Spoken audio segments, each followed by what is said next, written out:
I think one of the ways you set up, you as a person set that up, is you get the information through your family, you get that information through your trusted advisors. I think the left out piece here, the joker in the deck, is that there is a difficult time having a meaningful dialogue between the children and the parents, much less the in-laws. And some people say, you know, I'm willing to have a dialogue with my children, but be damned if I'm going to have a dialogue with my in-laws. And I said, well, how long will it have to be before your in-laws can be considered warranted and trusted to have this kind of dialogue? You know, is that after 5 years or 5 months or 15 years or 25 years? When is that point? And that varies with every family. But unless those spouses are involved in that, and their needs and attitudes are looked at, can there ever be any harmony? Can there ever be any cooperation in that family? I would ask you. And who's responsible for that? The people who created it. Isn't in the final analysis your responsibility? So it seems to me you have to go out and get data. You have to get information. You have to find out how other people are dealing with that from your trusted advisors, from your family, but have some dialogue. I think the missing piece is that there hasn't been much dialogue within the families with regard to these kind of issues. Will you agree or disagree? You agree? Okay, fine. Yes, sir. What kind of standard of living does this provide? A very nice standard of living. That's why they're willing to put up with all. Yeah, I mean, people have jobs. I mean, they have, and those that don't have jobs, hopefully, they're going to get money downstream. But without some kind of agreement between them to determine what that valuation is, and if that price of that stock is too high, what's going to happen to the business? And if it's too low, what's going to happen to the relationships? Isn't that something that we really need to sit down and negotiate? I mean, isn't that something we have to hear each other in some meaningful way to make that happen? Did the father know in the back of his mind that his son-in-law was on the way out, in the way out? No, he really didn't. Working that close, was he kind of know? Well, you'd think so, especially in a small community. This is a small town. And, but you know, sometimes we're into denial. You know, we don't want to look at the reality. Our perception is that that doesn't exist. And I think Don's point was well taken. This medical tragedy that their daughter had was very economically draining on this family, and obviously emotional draining on this family. And I think lots of us just don't want to look at it. We don't want to look at that reality. And it wasn't until until it was found out that, you know, in a small town, that doesn't take long once it's found out. And a lot of these activities were dealt with outside of that community. But it's really easy to look at this man and condemn him, you know, as people condemn Christ. I mean, and there's got to be some sense of acceptance. Maybe he made a decision. Maybe that wasn't popular. Maybe it wasn't even morally right. But what do you do with it when he's an effective member of that family business?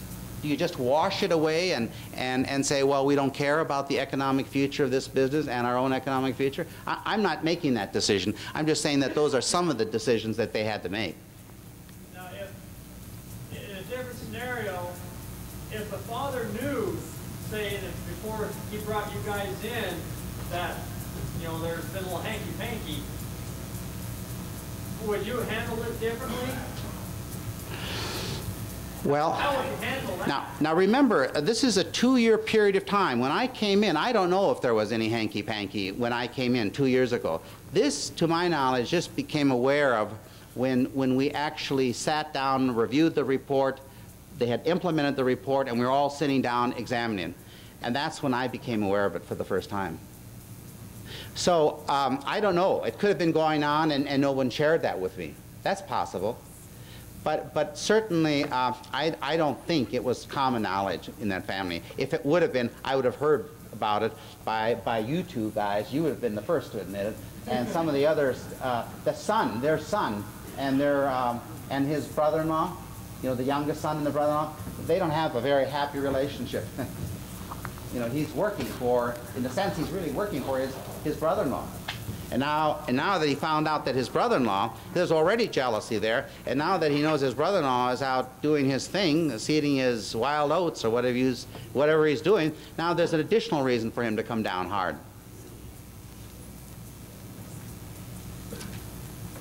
Yes? Has the father ever thought about bringing a separate entity in to train him to be manager of this situation instead of the son-in-law that's basically on the outs? Yeah.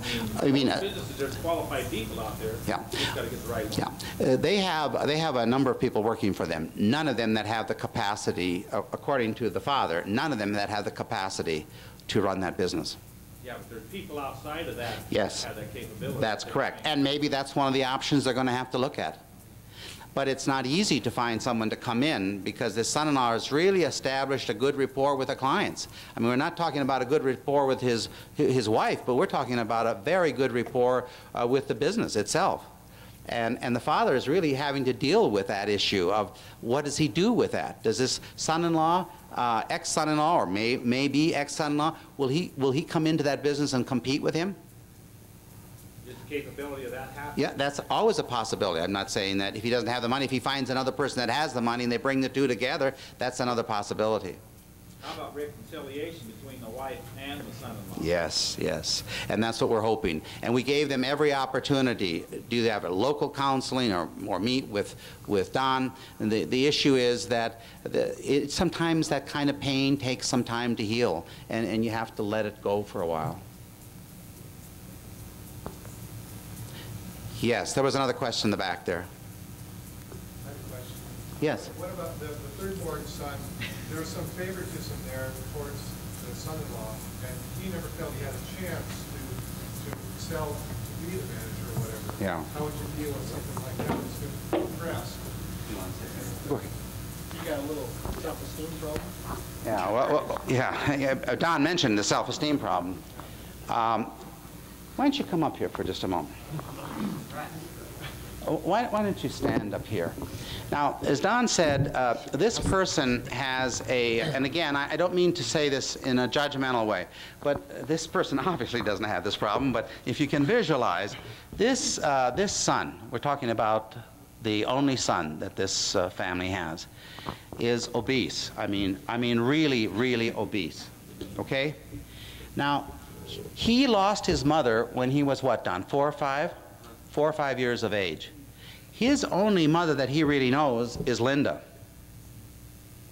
And before his father married Linda, his babysitter was the business. And you come to the business when you want to, and you leave when you want to. And all the other people see this. So you are not the positive role model that this family business needs. So they shipped him out to another seed store in another area so that he wasn't so visible. Now, he's a young man. I mean, he's got a lot of time to learn. But right now, his relationship with his father is very distant. There are really a lot of problems between your relationship and with your son. And he really is jealous of this carouser here, but this guy who really runs the business well. It was my idea to ship him out, right? Yeah, and the son-in-law told me the moment the father dies and that agreement takes into being, he's going to kick his butt out. And the only thing that we could come up with, if they can't get along now with the father alive, what are their chances of getting along when the father has a stroke or dies? So we're at least providing, as a result of the continuation agreement, we're at least providing him with some economic security in the form of the agreement.